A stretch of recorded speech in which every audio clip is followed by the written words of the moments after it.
Frederick Julius's Lonely Boy is a 10-episode fictional coming-of-age audio drama. Start with episode 1 and listen in sequence. If you love it, hit subscribe, follow Frederick Julius on Facebook, or join our email list for exclusive content, free tracks, and episode announcements. Happy listening!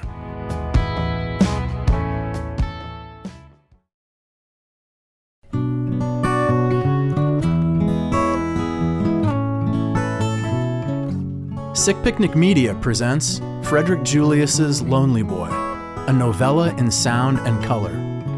Written and narrated by Matt Geiler.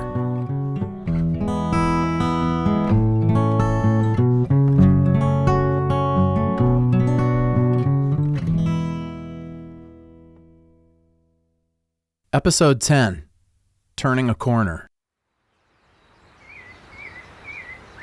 The sun was just emerging over the roof of the barn, and most of the farm was still asleep in a blanket of dark gray violet when I came downstairs to pour myself a bowl of cereal before getting dressed for school.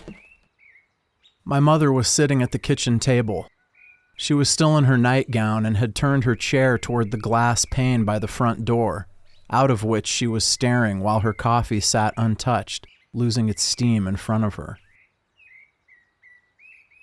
"Your dad left," she whispered, saying it as much to herself or the window as to me. Somehow I knew what she meant. "Like he's moving out, right?" I confirmed. She turned her head to me and nodded. I could tell she had been crying. Her eyes were encircled by soft, puffy patches of purple and pink. "He's not going to be living with us anymore." I nodded back. "I'm sorry about everything that's happened, Mom." When I said this, what was left of her composure collapsed, and she pitched forward, burying her face in both hands and giving into a new wave of grief that rolled in just as it was getting lighter outside. I ran over to hug her. "I wanted it to work. I didn't want for any of this to happen," she wailed. "I know, Mom. It's going to be okay." After a few minutes, she straightened back up. "I tried to get him to wait until you and Patrick were up so he could tell you himself," she breathed. "But..." She trailed off, shaking her head and looking back out the window. I had felt our family was going to end for a while, but I thought it would feel like a bigger deal when it officially did. I thought I would be crying, too. I thought I would at least be awake when it happened. All I felt as I stood there watching the dawn disappear was an uneasy but welcome sense of relief. "Is Patrick still asleep?" she asked, beginning to gather herself for the day. "Yeah, he's still in bed." My mother rose up to go wake him. We had to be at school in less than an hour.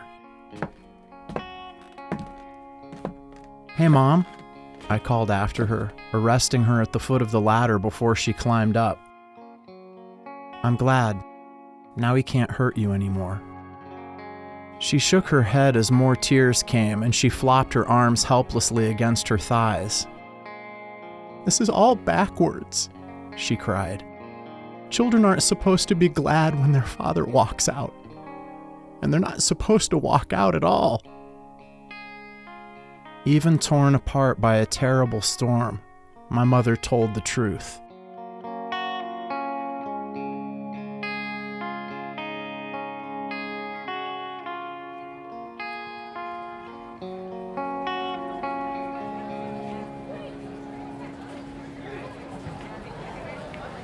I'm not sure why, but I had a feeling Lisa would be at my locker when I got to school. There was no reason for this other than that general sense you develop as a child for the natural rhythm of things that disappears when you get older and learn to keep track of time. An unbounded sense of being that allows you to just fall into and out of things, people, places, and events with definite starting and ending times that mean next to nothing when you're young, because you don't yet believe in things you can't feel. Before that staged metamorphosis, we are still sense and instinct like any other animal, and even the slightest conspiracy of wind and light to change the temperature can cause you to feel that it's about time for something to happen.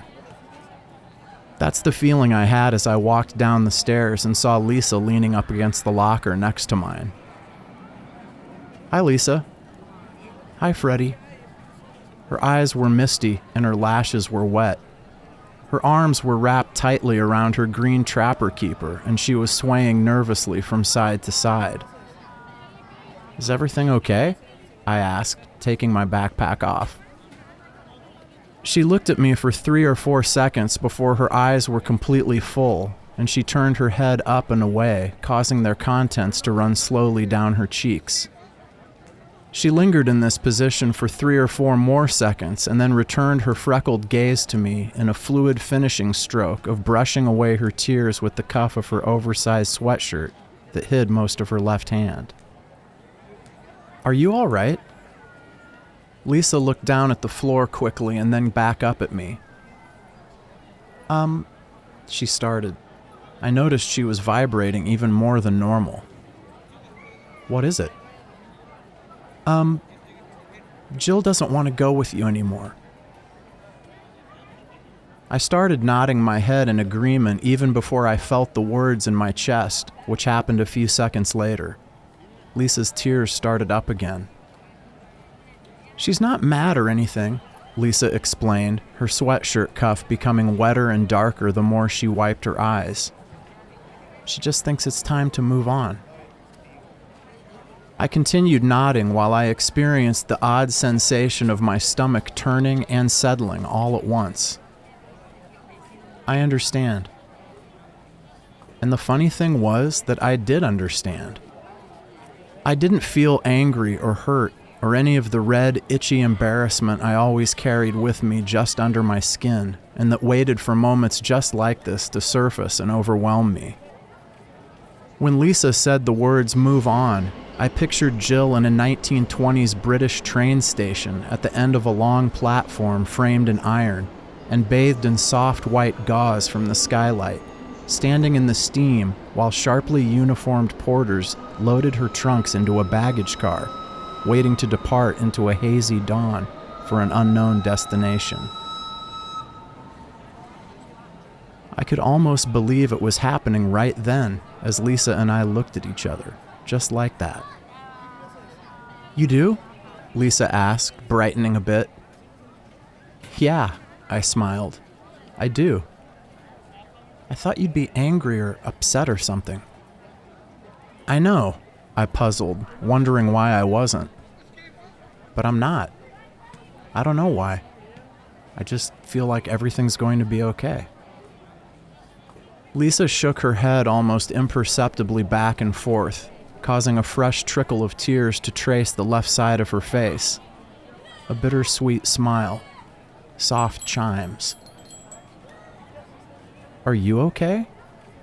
She looked up and away again. "It's just that Jill always does this." "What?" "She always..." As soon as she started to explain, Lisa caught herself and lowered her head a bit, running her left hand through her wild hair followed by her right, pulling several locks behind her ears so that when she raised up to look at me again, a single savage spiral hung down around her right eye, almost holding her dewy freckles on its tip. "You're a great guy." She was collected now, and as cool as the first time she'd appeared at my locker. "Jill wanted you to have this, but, you're not supposed to open it until after school." She extended a small rectangle wrapped in newspaper. There was a note taped to the top with my name written on it. It had been folded over and over into a tiny triangle. "That's cool that she sent a breakup gift," I quipped. "That's really thoughtful." Both of us laughed, even though this was supposed to be difficult and sad. Yeah, I guess." We stood there for just a few beats more, neither of us nervous, neither of us saying anything. "I gotta get to class," Lisa breathed abruptly, starting to vibrate again. "Totally," I agreed, resuming my nodding. I looked back down at Jill's gift and felt a small rush of air and electric current as Lisa leaned forward and quickly kissed me on the cheek. She was running away down the hall when I raised my head back up. "Hey, will you tell Jill something for me?" I called after her. She stopped and turned around, flanked on either side by streams of students hurrying past. "Tell her that I had a really good time. And tell her thank you."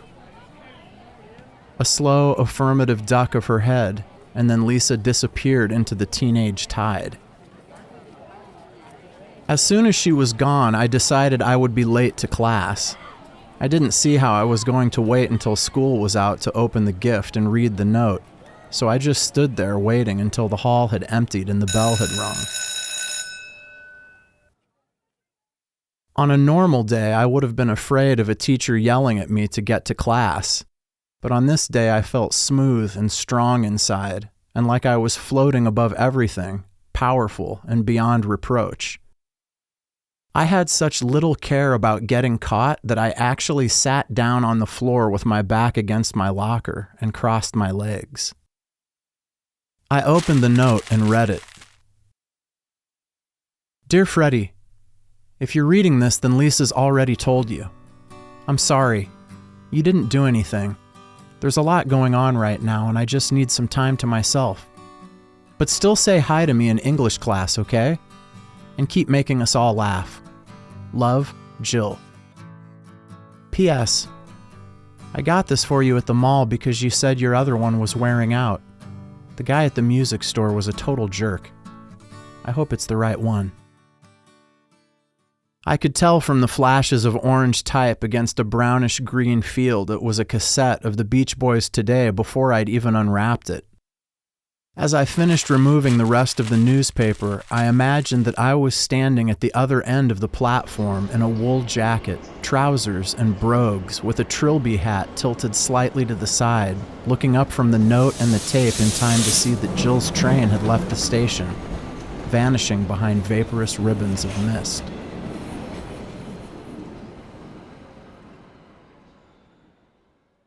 It made sense to me that Jill was off on another adventure, because in that moment I understood that's what I had been.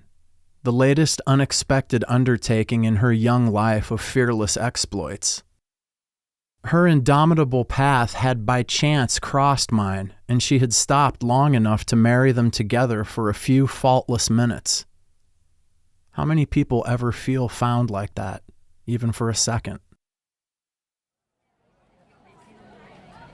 At lunch, all of the girls were in their usual spot, away from the toiling masses at the end of the table nearest the cafeteria windows, a public conclave of illuminated bon vivants. I sat by myself in the opposite corner watching them, and not eating, and thinking that if I was a filmmaker, this image of them is how a movie might end. Christy and Joe Neal crashing into each other and laughing. Angie deep inside her notebook, hidden by her hair. Lisa rearranging hers with each impatient swivel of her head, pulsing and looking around for what's next. And Jill anchoring them all in an unyielding pageant of light without ever looking up. The kind of final shot that starts medium wide and pulls out beneath a bed of melancholy music, tinkling piano, a rushing cymbal, fixing their positions in the frame for all time, so that no matter how far away you get, no matter how many years go by, they never quite leave your eyes.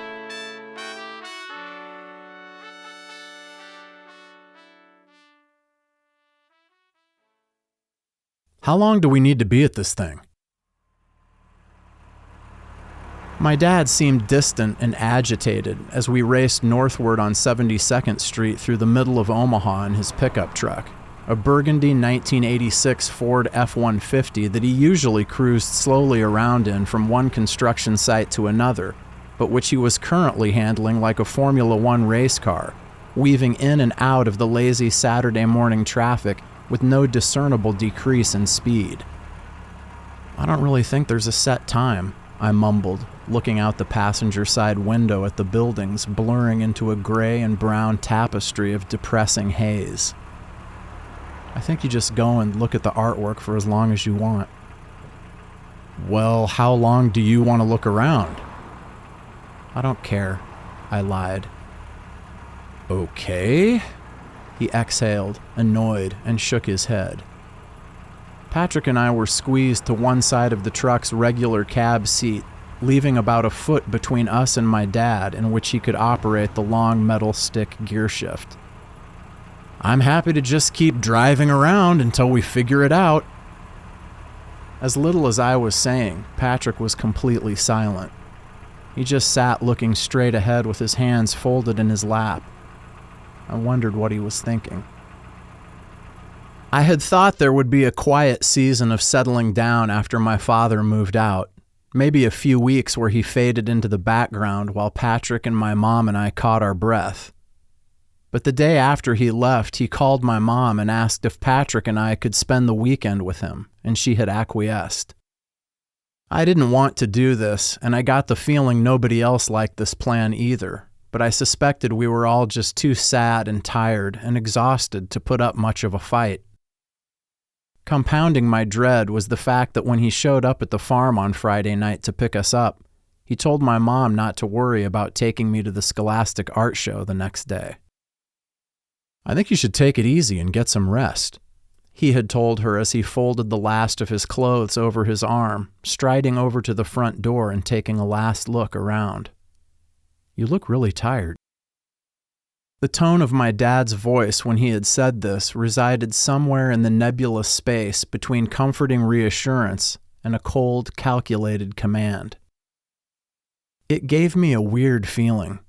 The unease you experience when someone unpracticed tries to be soothing and just ends up sounding suspicious, almost sinister.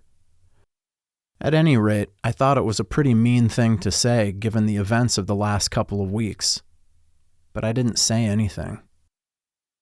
I will, my mom said, looking down and to her right. There was an indescribably long silence as the four of us all stood there, unable to add any words to the gaping chasm that had grown up between us. So, my dad broke in, I'll shoot to have these guys back by Sunday night? This was the first of many times he would refer to Patrick and me as these guys when talking to my mom right in front of us. That's fine, she said. All right, well, let's load 'em up. My dad sounded downright cheery as he headed out to the truck. This struck me as particularly twisted since I felt like a total traitor following him down the walk. I got halfway before I turned back towards the house. My mother was standing on the deck with her arms wrapped around the middle of her body like she was cold or had a stomach ache, maybe both at the same time. I stared right at her, desperately wanting her to tell me I didn't have to go. It's okay, Freddy, she smiled. Have a good time, okay? Okay, I smiled back, already certain that whatever the weekend held in store wasn't going to be anything close to good. It felt like one of those moments where there should be a lot of tears, but both our eyes were bone dry as we exchanged almost secret waves goodbye. Maybe we were all cried out. As my dad backed away from the house and turned his truck down our long gravel driveway, I tried to keep my eyes fixed on my mom. I pressed my nose to the window and held my head still, adjusting my gaze so she remained in view. I did this until we were almost at the end of the drive and my neck started to hurt and I finally had to turn away. I knew we'd only be gone 48 hours, but it felt like we were leaving for good. I said, "What do you want to do, Freddy?" I had heard my dad the first time he asked this, but had willfully ignored it, keeping my forehead on the window and my eyes on the passing buildings. I just want to find the painting and then leave, I shot back tersely, moving nothing but my mouth. Can't we turn the radio on or something? Sure. The next minute or so was filled with the pablum of one of my dad's AM talk radio stations, which he knew for a fact I hated more than anything. I was sure he left the dial on that station just to make me mad, and it 100% worked. Even though I betrayed no outward signs of anger, my insides were constricting into a tightly coiled ball of bright red rage. "Well, maybe we take a look for a half hour or so and then head back to the corner," my dad finally decided, spitefully switching the radio back off. "I've got a lot of work to do." The corner was 2.5 acres of undeveloped land in southwest Omaha that had been in my dad's family since before the Second World War. It was my great-grandfather's farm before the city had expanded that far and grown up around it. But it had never been sold, and so the entire arboretum remained untouched even as it had been enclosed by the advance of streets and concrete. Because it was on a hill, it was almost invisible from the sidewalk. The southeastern boundary was ringed by a sheer drop-off that was probably 20 feet from top to bottom, crowned by an impenetrable bulwark of pines and spruce, a secret stronghold right next to a bustling intersection that no one suspected was spreading out behind the Super Tune and Lube. I used to love playing there when I was little. Most of the corner was a vast, verdant plateau with enormous oak and catalpa trees, the hard, elongated pod fruits of which made perfect swords. You could run and climb and be noisy without the least fear of disrupting anything. And even though it was mostly flat, it possessed enough natural rolls and trenches to inspire significant military maneuvers and host spectacular skirmishes between my brother and I and the German divisions that were always lurking near the edge of the cliff. From that edge, you could see the rest of Omaha unfold indefinitely into the distance. Standing there as a child, the view reminded me of pictures I'd seen of Central Park in New York and its lush, unbroken stillness side by side with the restless, toiling city. The corner was fertile with a sense that you had stepped out of one time and into another, the peculiar magic of a place with a peculiar history. There was a house on the property that my great-uncle Norm had built in 1952, a quaint 2-bedroom cottage with the living area upstairs above a garage and office downstairs. He had conceived of and built this enchanting post-war bungalow as a wedding gift for his wife, who never showed up for their wedding. Heartbroken but proud and forever silent on the matter, Norm simply moved into the house and lived there alone for the next 40 years, growing older and thinner each night as he slept in his vault built on an empty promise. This was the house my dad lived in now. This is where Patrick and I would sleep now on the weekends. As we continued tearing northward to the art show, I couldn't escape the feeling that these visits would probably always be haunted, either by the sad past of the place itself, or the picture of my mother waving from the deck at the real farm which I couldn't get out of my head. When we arrived at the College of St. Mary, I immediately saw a series of blue and gold signs directing incoming traffic to the exhibition. I had never been on a college campus before. The main entrance and drive were manicured and orderly, with rows of daffodils and liriope framing a large, clean stone sign into which the school's name was venerably chiseled. Pristine, pale white buildings rose skyward as we wound slowly downhill to the gallery, citadels of knowledge and learning spiring up into an overcast canvas. The wide walkways were peppered with people hurrying in the same direction, staccato strokes of brown and black and navy creating an even rhythm against all of the ivory, full-bellied upright bass descending with my dad's truck.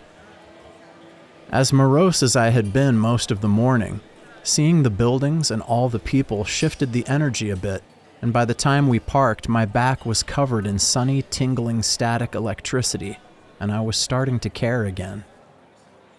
"This must be the spot," my dad announced as we landed at the top of the steps in front of a concrete building with a sleek, modern entrance, several glass doors wide. Huge embossed Trajan letters above the overhang read, Hilmer Art Gallery. Above them was a bank of 7 stained glass windows, each one filled with educational iconography and its own hue of blue-violet panes, creating a vibrant strip of heliotrope that popped against the colorlessness of the facade. A giant fabric banner in the same colors as the direction signs that led us there said, Welcome National Scholastic Art Show. I could feel my face begin to warm and loosen. It made me feel good that this was an actual place out in the world, and that my painting was hanging somewhere inside it. This place is an architectural mishmash, my dad declared as we walked in, turning the heads of several other attendees. I grimaced at this dismissive dig, but let it go just as quickly. I didn't have time for my dad's grandstanding. In the few seconds it had taken for us to get through the doors, I had come back to life and was hungry. I just wanted to find my painting and confirm for myself that I had really painted it and that the people passing through could see it and this cathedral where it hung wasn't a dream. Would you like a program? A pleasant woman in a gray wool pencil skirt whose blouse and hair were the same shade of white extended a light yellow booklet to me, momentarily halting my charge. Do you have a piece in the show? She asked sweetly. Yeah, I answered. I have a watercolor painting. Wonderful, she smiled. All of the watercolors are going to be right down that hall and around the corner to the left in the atrium room. Just look for the sign. I handed the program to Patrick and launched off in the direction the woman had told us. I couldn't run because there were too many people moving too slowly, or stopped to look at different displays in the hallway, but I darted through them as quickly as I could, leaving Patrick and my dad behind as I disappeared into my own private plunge. The deeper into the crowded alley I got, the more everything seemed to narrow in on me. I could feel my heart thudding against my chest so loud and full I assumed it was broadcasting at a volume where everybody around me could hear it. I kept twisting and leaning through the spaces between bodies, winding and winding harder and faster and feeling more and more like the people around me were a tangled gray conspiratorial cobweb straining its selfish fibers to keep me in place or suck me backward all the way out of the building. It seemed like every time I cleared a sport coat or a repulsive pair of slacks, a new jacket or drab dress would replace it in my field of vision, choking my progress and preventing me from stepping out into the light. And then, just like a brief, abrupt rest where all the instruments drop out before a key change, I was there. There was hardly anybody in the atrium room. A smooth, square chamber with the same marble on its walls as on its floor, canopied by a voluminous rectangular skylight that was most of the ceiling. Soft, white, natural, diffused light bathed the room and the 40 or so watercolors hanging in it. The quiet calm of the space settled my breath and lowered my shoulders. Soft, gentle piano chords as I slowly began to walk through, parsing the paintings for a glimpse of my own.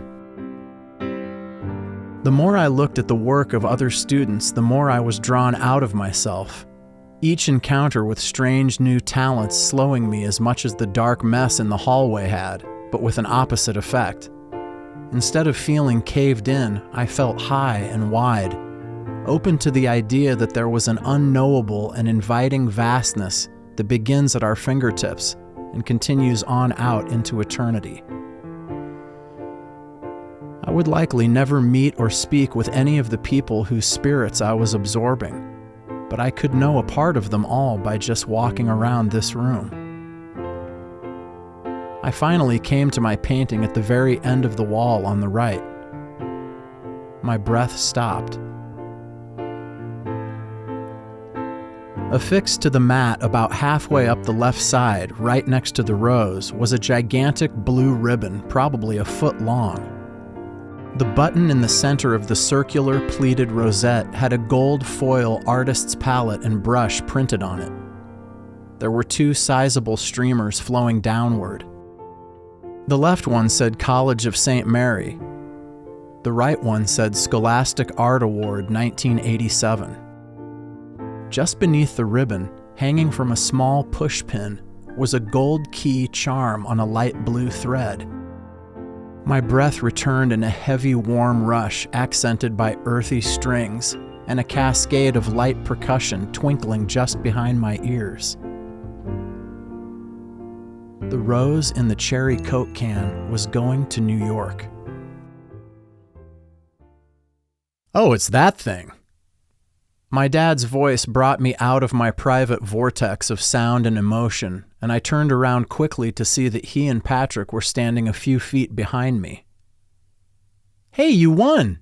Patrick exclaimed. "Dad, Freddy's painting got the blue ribbon. He won!" "Hey, blue ribbon, huh? Okay." My dad stepped up next to me, finally looking at the image I had conjured months ago to try and get him to see me. "Didn't you show this to me a while ago?" "I don't think so," I lied. "I painted it in art class at school." "I feel like I've seen it before." My breath caught in my throat again, and my eyes filled as the same redness that infused the painting crept over my scalp and threatened my face, hot and itchy. My dad stood scanning the painting with his cheeks sucked in slightly, nodding slowly with his hands on his hips and his towering frame tilted slightly sideways. "Really good shadows," he commented, his head still moving up and down. For just the split second after that, it seemed like maybe my painting might bring him back after all. "Perspective's a little flat, though," he chuckled. "What do you mean?" "The windowsill," he pointed. "It's at a little different angle than the wall in the can. It makes it look a little flat." "What are you talking about?" I could feel the tears flooding down my face as I shook my head in disbelief. "It's not bad," my dad backtracked, unaware of what was happening to me. "It's just if you look really close, you can tell it's off." "I think it looks really good, Freddy," Patrick whispered. "Do you have any idea how many times I've painted this?" I pleaded through the wetness, feeling like I was going to suffocate.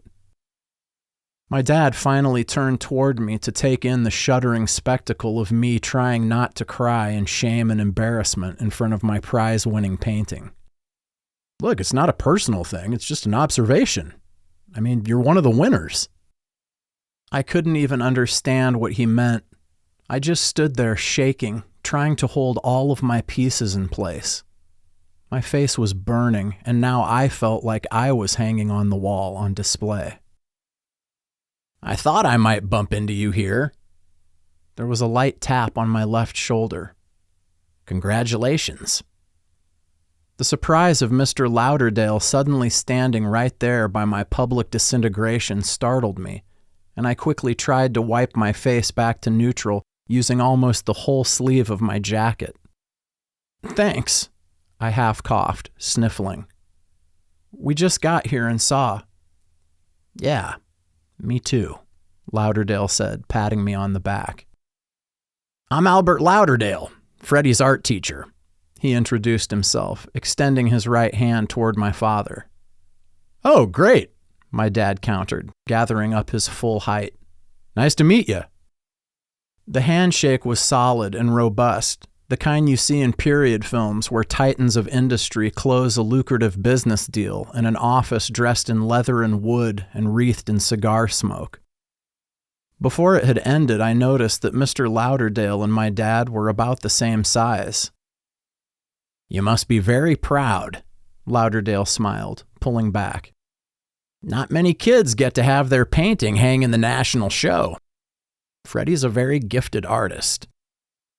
Yeah, he's coming along," my father said, suddenly becoming his own weird version of affable and down to earth. "You know, he's been drawing since he was 2. "Wow," Lauderdale laughed. "Long time." "Yeah," my dad continued. The very first thing he drew was a coffee mug and a mouthful of teeth, and they weren't scribbles. They were like actual finished drawings. First thing he ever did. It was like perfect. Lauderdale turned his attention down to me. How do you feel? Looks like your work will be on display in New York for a few weeks. Yeah, it's pretty cool, I mumbled. It's very cool. So the blue ribbons go to nationals? My dad broke in, suddenly interested in my art career after almost a lifetime of indifference. No, the blue ribbons are regional commendations.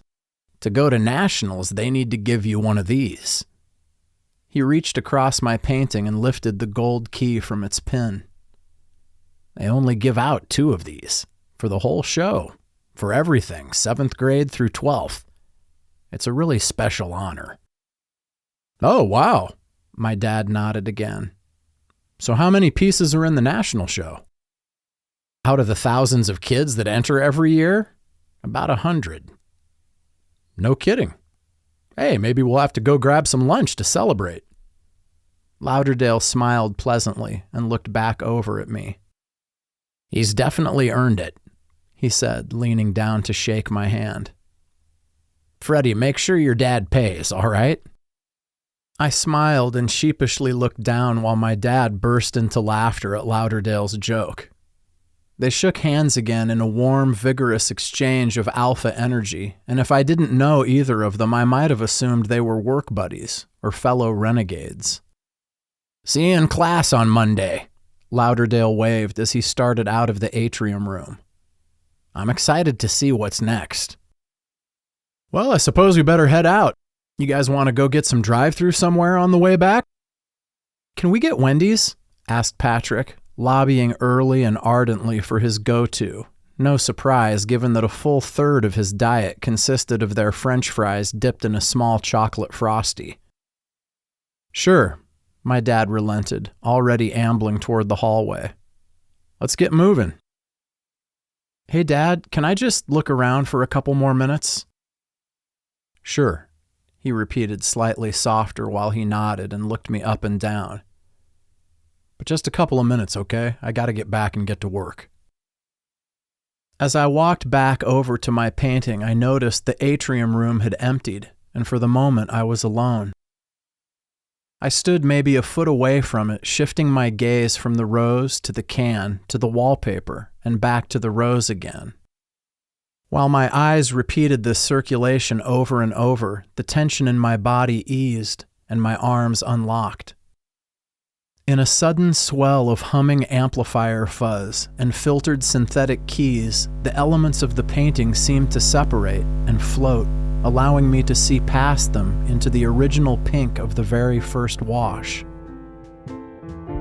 The flat space widened and swallowed me as I closed my eyes, and a kick drum sounded, while cold piano and bottomless bass wove a new collage from the dismantled reds and oranges. Remnants of the summer, almost gone like my family, and specific details of the girls I had been sure of just yesterday, now translucent and bleeding into one another like whispery coils of shifting pigment. A final pulsing of distant stars blinking out beneath my brother's smile, and the receding darkness of my father's long shadow, all reverberating in feedback and watery stripes of midnight blue. And behind this fragile fabric, white paper, my mother, holding and fastening, fixing and binding, all to keep the sun up and my drawing hand steady.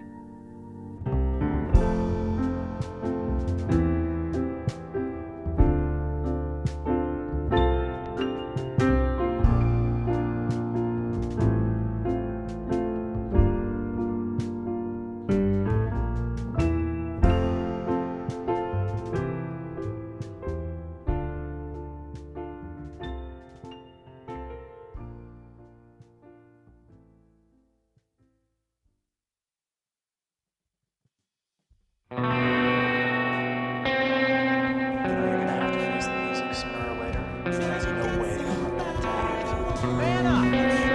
We're experiencing an epidemic of toxic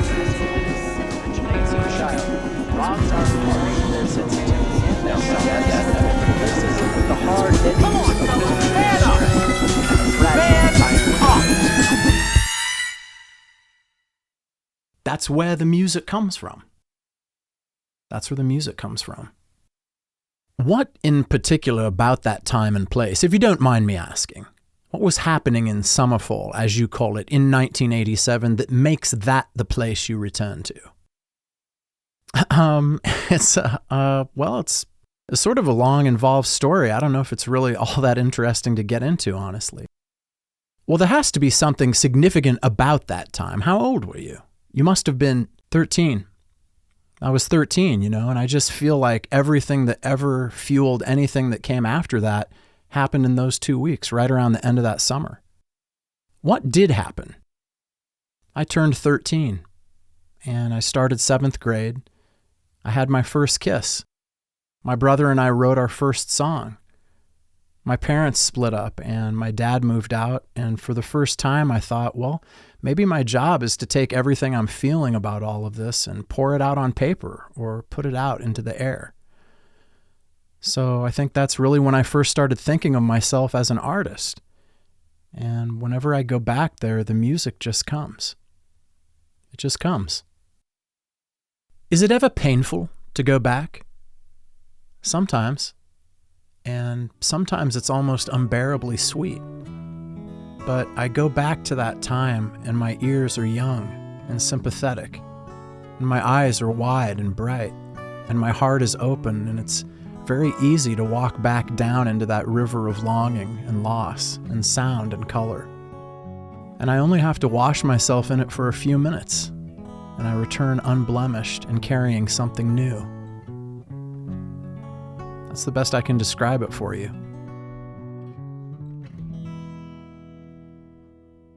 Well, I think I'm speaking for a lot of people when I say I'm glad you're able to go there and come back with such wonderful stuff. I hope there's much more waiting there for you because I want to hear more, as I'm sure we all do. Thank you, Reg. That means so much. I really appreciate it. You're most welcome, and right now, I'd love to give our listeners a taste of the new music, which I'm assuming, at least some of which, comes from that place. The sounds are brand new, but they will feel like you've heard them before. From the album Lonely Boy by Frederick Julius, whom we've been getting to know over the last hour. If you have heartstrings, this one will tug at them a bit. Here is The Architect, and all you've got to do is lean your ears in and listen.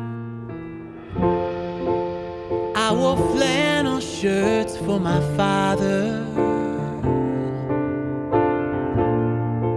Thought they'd make me be like him. Even though I didn't want to, he could always draw me in.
This episode of Lonely Boy is brought to you by Sick Picnic Media. To us, you're not just a listener, you're part of this journey now, too. For exclusive updates, sneak peeks, and maybe even a free track or two, hit subscribe, follow Frederick Julius on Facebook, or sign up for our email list. Don't forget, we release new episodes on all your favorite podcast platforms every Friday. Until next time, wherever you are and whatever you're doing, it's always a good time to imagine anything. Peace and much love. Please note, Lonely Boy is a work of fiction. Names, characters, businesses, places, events, locales, and incidents are either the products of the author's imagination or used in a fictitious manner. Any resemblance to actual persons, living or dead, or actual events is purely coincidental. Copyright 2023 Sick Picnic Media. All rights reserved, including the right to reproduce, distribute, or transmit in any form or by any means. For information regarding subsidiary rights, please contact Sick Picnic Media.